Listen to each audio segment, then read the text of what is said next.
نحمده ونصلي ونسلم على رسوله الكريم أما بعد فأعوذ بالله من الشيطان الرجيم بسم الله الرحمن الرحيم ونفخ في الصور فإذا هم من الأجداث إلى ربهم ينسلون قالوا يا ويلنا من بعثنا من مرقدنا هذا ما وعد الرحمن وصدق المرسلون إن كانت إلا صيحة واحدة فإذا هم جميع لدينا محضرون فاليوم لا تظلم نفس شيئا ولا تجزون إلا ما كنتم تعملون إن أصحاب الجنة اليوم في شغل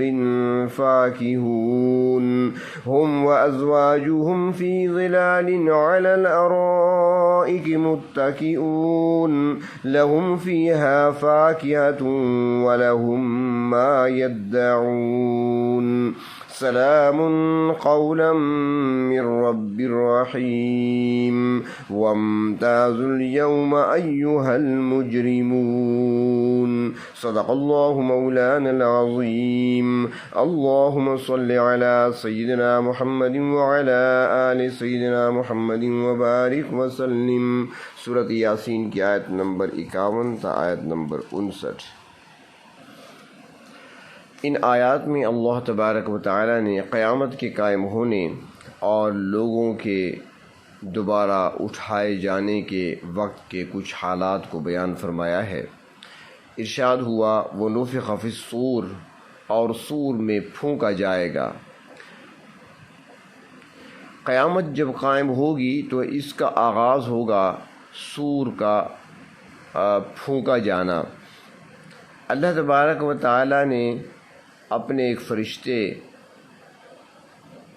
حضرت اسرافیل علیہ السلام کو اس کام پر لگا رکھا ہے، اور انہوں نے سینگ کی شکل کا ایک بگل پکڑا ہوا ہے، اور وہ منتظر ہیں پروردگار عالم کے حکم کے۔ جب بھی اللہ تبارک و تعالیٰ کا اس کو حکم ملے گا تو وہ اس میں پھونک مار دیں گے۔ جب یہ صور پھونکا جائے گا تو سارے جاندار ہلاک ہو جائیں گے، زمین پر رہنے والے جاندار ہوں یا پانی کی سطح پر تیرنے والے، زمین کے نیچے چھپے ہوئے جاندار ہوں یا پانی کی تہ میں جاندار، زمینوں پر رہنے والے جاندار ہیں یا آسمانوں پر رہنے والے، کوئی بھی ذی روح چیز زندہ نہیں رہے گی، تمام کو ہلاک کر دیا جائے گا۔ یہاں تک کہ حدیث شریف میں آتا ہے کہ فرشتے بھی باقی نہیں رہیں گے، اور صور پھونکنے والا فرشتہ خود بھی موت کا مزہ چکھے گا، سوائے پروردگار عالم کے اور کچھ باقی نہیں بچے گا۔ قرآن کریم میں بتایا گیا ہے کہ صور 2 دفعہ پھونکا جائے گا، اور ان دونوں مرتبہ صور کے پھونکے جانے کے درمیان میں 40 سال کا وقفہ ہوگا۔ یعنی جب پہلی مرتبہ صور پھونکا جائے گا تو ہر چیز ختم ہو جائے گی، فنا ہو جائے گی، نہ آسمان رہے گا، نہ زمین، نہ پہاڑ رہیں گے، نہ دریا، کچھ بھی باقی نہیں رہے گا۔ اور پھر 40 سال کے بعد دوسری مرتبہ صور پھونکا جائے گا تو تمام لوگ اپنی قبروں سے اٹھ کھڑے ہوں گے، اور پھر اپنے پروردگار کے حضور حاضری دینے کے لیے، پیش ہونے کے لیے میدان حشر کی طرف جمع ہوں گے۔ تو اب یہاں پر جس صور کے پھونکے جانے کا ذکر ہو رہا ہے، فرمایا کہ اس سے مراد وہ دوسری مرتبہ کا صور پھونکا جانا ہے۔ فرمایا فَإِذَا هُم مِّنَ الْأَجْدَاثِ إِلَىٰ رَبِّهِمْ يَنسِلُونَ، تو پھر اچانک سب لوگ قبروں سے اٹھ کر اپنے رب کی طرف دوڑتے ہوئے جائیں گے۔ جس طرف سے آواز آ رہی ہوگی سب اسی آواز کی طرف دوڑتے چلے جائیں گے۔ سورۃ المعارج میں ہے کہ وہ دوڑ اس تیزی کے ساتھ ہوگی ان کی کأنہم الی نصب یوفضون، جیسے شکاری شکار کے جال کی طرف یا تیر اپنے نشانے کی طرف تیزی سے جاتا ہے۔ اور یہ وقت کوئی راحت کا نہیں ہوگا، خوشی کا نہیں ہوگا، بلکہ ساری کی ساری مخلوق پریشانی میں مبتلا ہوگی۔ قرآن حکیم میں مختلف مقامات پر اس کی تفصیلات موجود ہیں کہ سخت گرمی ہوگی اور انتہا درجے کی تپش ہوگی۔ حضرت آدم علیہ السلام سے لے کر قیامت تک آنے والے آخری انسان تک تمام انسان وہاں پر جمع ہوں گے، ایسا عظیم اجتماع ہوگا، اور وہاں پر بھوک اور پیاس کی بھی شدت ہوگی۔ سارے لوگ گھبراہٹ کے عالم میں ہوں گے، پریشان ہوں گے، اور اس وقت قالوا یا ویلنا من بعثنا من مرقدنا، کہیں گے ہائے افسوس، ہماری خواب گاہوں سے ہمیں کس نے اٹھا دیا۔ یعنی جب سور پھونکا جائے گا اور وہ لوگ قبروں سے اچانک اٹھائے جائیں گے اور اٹھ کھڑے ہوں گے تو وہ اس چیز کو اپنے آرام میں خلل تصور کریں گے۔ یہاں پر ایک سوال پیدا ہوتا ہے کہ قبر کی زندگی تو برزخی زندگی ہے، جس میں اگر کوئی نیک آدمی ہے تو اس کو جزا مل رہی ہوتی ہے، یعنی وہ مزے لے رہا ہوتا ہے جنت سے آنے والی خوشبوؤں کے، اور اگر کوئی گناہگار خطاکار نافرمان انسان ہے تو اسے سزا کا احساس ہوتا رہتا ہے۔ مگر اس آیت سے تو یہ معلوم ہوتا ہے کہ گویا کہ سارے لوگ قبر میں مکمل آرام کی حالت میں ہوتے ہیں، اور پھر سور جب پھونکا جائے گا تو پھر اٹھ کھڑے ہوں گے قبروں سے، اور وہ کہیں گے ہماری خوابگاہوں سے ہمیں کس نے کھڑا کر دیا۔ کیونکہ یہ بات تو ثابت ہے قرآن پاک کی آیات سے بھی اور احادیث مبارکہ سے بھی، اور اہل سنت والجماعت کے عقائد میں سے ایک عقیدہ ہے کہ مرنے کے بعد برزخ میں جزا یا سزا ملتی رہتی ہے۔ مگر اتنی بات ضرور ہے کہ قبر میں یعنی برزخ کے عالم میں جو سزا ملتی ہے یا جزا ہوتی ہے تو وہ معمولی قسم کی اور عارضی قسم کی ہوگی، اور حقیقی سزا یا جزا وہ میدان حشر میں جب فیصلہ ہو جائے گا تو اس کے بعد شروع ہوگی۔ تو یہاں پر اس سوال کے جواب میں مفسرین کرام فرماتے ہیں، دو باتیں ارشاد فرماتی ہیں۔ پہلی بات تو فرماتی ہیں کہ پہلے سور کے پھونکے جانے کے بعد دوسرے سور تک 40 سال کا عرصہ جو ہوگا اس میں کوئی ثواب اور عذاب نہیں ہوگا، اس دوران سزا موقوف رہے گی۔ تو جب یہ لوگ دوبارہ اٹھائے جائیں گے تو پھر محسوس کریں گے کہ وہ تو آرام سے سوئے ہوئے تھے، کس نے ان کو جگا دیا اور ان کے آرام میں خلل ڈال دیا ہے۔ اور دوسرا فرماتی ہیں مفسرین کرام کہ برزخ کی سزا چونکہ معمولی قسم کی ہوتی ہے، اور جب وہ اٹھیں گے اور میدان حشر کی تلخی کو دیکھیں گے، وہاں کی پیاس اور بھوک کو دیکھیں گے، جب وہاں کی تپش اور گرمی کو دیکھیں گے تو وہ برزخ کی سزا کو بھول جائیں گے اور وہ سمجھیں گے کہ وہ تو کوئی سزا ہی نہ تھی، تو اس لیے وہ کہیں گے ہم خوابگاہوں میں تھے، کس نے ہمیں جگا دیا۔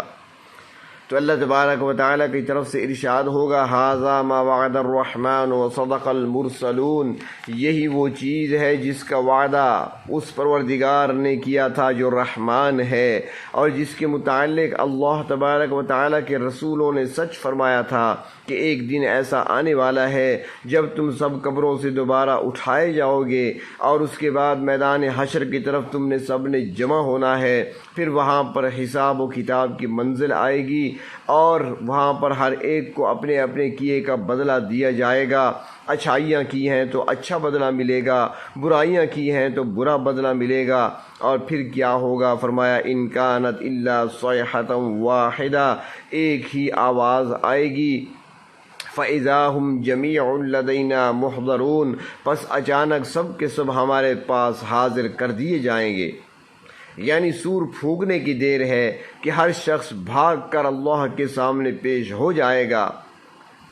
اور پھر وہاں پر ہر عمل کا حساب لیا جائے گا، اور وہیں پر فیصلے ہوں گے، جزا اور سزا کے فیصلے ہوں گے۔ وہاں سے کوئی بھاگ نہیں سکے گا، نہ وہاں پر کسی کی کوئی سفارش چل سکتی ہے، نہ کوئی وہاں پر اس کو چھڑا سکتا ہے۔ دنیا میں تو ملزم اور مجرم روپوش بھی ہو جاتے ہیں، علاقہ چھوڑ کر کہیں اور چلے جاتے ہیں، چھپ جاتے ہیں، یا کبھی ایسے بھی ہوتا ہے کہ ان کی پارٹی مضبوط ہوتی ہے، وہ ان کو چھڑا لیتے ہیں، جلوس نکال کر بھی چھڑا لیتے ہیں، یا کبھی کوئی سفارش کسی بڑے آدمی کی ہوتی ہے تو وہ اس کو چھڑا لیتے ہیں۔ لیکن وہاں پر ایسا کچھ نہیں ہوگا، نہ کوئی روپوش ہو سکے گا، نہ کوئی مفرور بن سکے گا، نہ وہاں سے کوئی ایک قدم آگے پیچھے اٹھا سکے گا جب تک کہ اس کا فیصلہ نہ ہو جائے۔ فرمایا فَالْيَوْمَ لَا تُظْلَمُ نَفْسٌ شَيْئًا، اس دن کسی جان پر کوئی ظلم و زیادتی نہیں ہوگی، یعنی جس نے جو عمل کیا ہے اس کو اپنے اعمال کا پورا پورا بدلہ ملے گا، ذرا برابر بھی کسی کی نیکی کو ضائع نہیں کیا جائے گا، اور ذرا برابر بھی کسی کی برائی بچے گی نہیں جب تک کہ ترازو میں نہ رکھ دی جائے، بلکہ تمام کے تمام کو ان کے کیے ہوئے اعمال کا پورا پورا بدلہ ملے گا، انعام ملے گا تو پورا ملے گا، سزا ملے گی تو پوری ملے گی۔ فرمایا وَلَا تُجْزَوْنَ إِلَّا مَا كُنْتُمْ تَعْمَلُونَ، اور تمہیں صرف تمہارے کردہ اعمال کا ہی بدلہ دیا جائے گا جو تم نے دنیا میں کیے تھے۔ جو نیک لوگ ہوں گے ان کی جزا کے بارے میں فرمایا کہ ان اصحاب الجنت اليوم فی شغل فاکہون، پھر جن خوش قسمتوں کے حق میں جنت کا فیصلہ ہوگا وہ مشغلے میں ہوں گے اور آپس میں خوشی خوشی باتیں کریں گے، انہیں وہاں پر عیش و آرام حاصل ہوگا، اور ہر قسم کی ایسی باتیں جس کو انسان ناپسند کرتا ہے یا جو انسان کے لیے ناگوار ہوتی ہیں وہ ان سے ہٹا لی جائیں گی، نہ وہاں پر انہیں کوئی جسمانی اذیت پہنچے گی، نہ ہی ان کو روحانی کوفت اور تکلیف ہوگی، وہ ہر لحاظ سے خوشی میں ہوں گے، نعمتوں میں ہوں گے، راحت میں ہوں گے، آرام میں ہوں گے۔ ہم وازواجہم فی ظلال علی الارائک متکئون، وہ اور ان کی بیویاں تختوں پر ٹیک لگائے سائے میں بیٹھی ہوں گی، وہ تخت ہوں یا اسے آپ پلنگ کہہ دیں یا صوفہ کہہ دیں، جو بھی کہیں، وہاں پر آرام سکون سے بیٹھے ہوں گے۔ جیسی جگہ اپنی بیٹھنے کے لیے پسند کریں گے ویسی جگہ ان کو عطا کی جائے گی، ماحول ان کا خوشگوار ہوگا، باتیں ان کی خوشی کی ہوں گی، ہر قسم کی ان کو تفریح میسر ہوگی، ان کے لیے کوئی پریشانی اور تکلیف نہیں ہوگی۔ اور فرمایا لہم فیہا فاکہہ، وہاں ان کے لیے مختلف قسم کے پھل ہوں گے جنہیں وہ استعمال کریں گے، وَلَهُم مَّا يَدَّعُونَ، اور صرف یہ نہیں کہ جو دے دیا بس وہی کافی ہے، بلکہ اس کے علاوہ انہیں ہر وہ چیز حاصل ہوگی جس چیز کا وہ مطالبہ کریں گے، یعنی ان کی خواہشات اور ان کے مطالبات بھی پاکیزہ قسم کے ہوں گے، اور کسی قسم کی کوئی فضول اور بیکار اور ردی خواہش ان کے ہاں پیدا ہی نہیں ہوگی، اور جو کچھ وہ پاکیزہ چیزوں میں سے مانگیں گے ان کو منہ مانگی مراد وہاں پر ملے گی۔ جہاں ان کو جسمانی لذتیں حاصل ہوں گی وہاں پر ان کو روحانی آسائشیں بھی حاصل ہوں گی۔ سورۃ حامیم سجدہ میں فرمایا وَلَكُمْ فِيهَا مَا تَشْتَهِي أَنفُسُكُمْ وَلَكُمْ فِيهَا مَا تَدَّعُونَ، وہاں ہر وہ چیز ملے گی جس کو دل چاہے گا، اور ہر وہ چیز ملے گی جس کا مطالبہ کیا جائے گا۔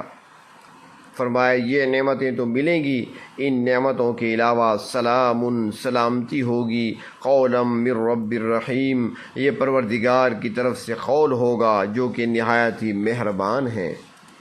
یہ ساری نعمتیں عطا فرمانے کے بعد اللہ تعالیٰ فرمائیں گے کہ اے جنت والو، میری طرف سے تمہیں ہمیشہ ہمیشہ کے لیے سلامتی نصیب ہو۔ سورۃ نحل میں ہے کہ جب فرشتے نیک لوگوں کی روح قبض کرتے ہیں، یقولون سلام علیکم ادخلوا الجنۃ بما کنتم تعملون، تم پر سلامتی ہو، جنت میں داخل ہو جاؤ ان اعمال کے بدلے میں جو تم انجام دیا کرتے تھے۔ اور وہاں پر جنت میں رہنے والے جنتی بھی آپس میں جب ایک دوسرے کو ملیں گے تو ایک دوسرے کے لیے سلامتی ہی کی دعائیں کریں گے۔ سورۃ یونس میں ہے دعواہم فیہا سبحانک اللہم وتحیتہم فیہا سلام، جب جنتی جنت کی نعمتوں کو دیکھیں گے تو کہیں گے سبحان اللہ، اور وہاں ان کی آپس میں جو دعا ہوگی وہ سلامتی کی ہوگی، یعنی السلام علیکم۔ جنت کی ساری نعمتیں مل جانے کے بعد اہل جنت کو سب سے زیادہ خوشی اس بات کی ہوگی کہ اللہ تعالیٰ فرمائیں گے میرے بندو، میری طرف سے تم پر ہمیشہ کے لیے سلامتی ہے۔ حدیث شریف میں آتا ہے کہ اللہ تبارک و تعالیٰ اہل جنت سے فرمائیں گے اے جنت کے باسیو، احل علیکم رضوانی فلا اسخط علیکم بعدہ ابدا، میں اپنی رضا اور خوشنودی تم پر اتارتا ہوں، اس کے بعد تم پر کبھی ناراض نہیں ہوں گا، ہمیشہ خوش ہی رہوں گا۔ یہ اللہ تبارک و تعالیٰ کی سب سے بڑی نعمت ہے۔ اللہ تبارک و تعالیٰ ہمیں بھی اپنے ان خوش نصیب اور خوش قسمت بندوں میں شامل فرمائیں۔ فرمایا کہ پھر حکم ہوگا وامتازوا اليوم ایھا المجرمون، اے گناہ گارو، شرک کرنے والوں، کفر اور بدعات کا راستہ اختیار کرنے والوں، میری نافرمانی کرنے والوں، اپنی صف علیحدہ بنا لو۔ دنیا میں تو نیک و بد سب ملے جلے تھے، یہاں پر تو شناخت نہیں ہو سکتی دنیا کی زندگی میں، یہاں پر تو دنیا میں تو سب کے سب اکٹھے رہا کرتے تھے، ایک دسترخوان پہ بیٹھ جاتے، ایک صف میں کھڑے ہو جایا کرتے تھے، لیکن آج تمہارے راستے جدا جدا ہیں، آج نیکوکاروں کا راستہ الگ ہے، آج گناہ گاروں کا راستہ الگ ہے، آج نافرمان الگ ہوں گے، آج فرما بردار الگ ہوں گے، اطاعت کرنے والوں کی صفیں الگ بنائی جائیں گی، مجرموں کی صفیں الگ بنائی جائیں گی۔ تو وہاں پر اعلان کر دیا جائے گا دنیا میں مل جل کر رہنے والوں آج الگ ہو جاؤ، اے گناہ گاروں نافرمانوں اپنی صفیں الگ بنا لو، تمہارے ٹھکانے مختلف ہیں۔